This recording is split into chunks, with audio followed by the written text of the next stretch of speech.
எடுத்துக்கோங்க. சிண்டு கண்ணா வெளியே வா, எல்லாரும் வந்துட்டாங்க.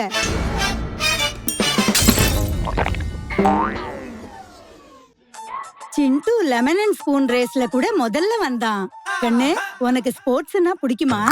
நான் டென்னிஸ்ல அண்டர் 19ல நேஷனல் சாம்பியனா இருந்தேன். அடடே, இவங்களோட விருப்பங்களும் ஒத்து போகுது. அம்மா, பாத்ரூம். பாத்ரூமா? வா வா, நான் காட்டுறேன். வழங்குகிறோம் பிரஷ் ப்ரூஃப் மற்றும் லீக் ப்ரூஃப் ஸ்டைலிஷ் சுப்ரீம் பாத் ஃபிட்டிங்ஸ். இது உங்கள் கௌரவத்தை அதிகரிக்கும் மற்றும் உங்கள் பாத்ரூமை அழகாக வைத்திருக்கும் ஆண்டாண்டுகளாக. கண்ணு, எல்லாம் ஓகேவா? எனக்கு பிடிச்சிருக்கு. நான் பாத்ரூம் சொன்னேன். இது ஏன் சாய்ஸ். ரொம்ப ஸ்லீக்காவும் ஸ்டைலிஷாவும் இருக்கு. ஆஹா, அருமையான சாய்ஸ் அங்கிள். இத பார்த்ததும் ரொம்ப பிடிச்சிருக்கு. ஸ்டைலிஷ் சுப்ரீம் பாத் ஃபிட்டிங்ஸ் உங்கள் பாத்ரூமை ரசிக்க செய்யும்.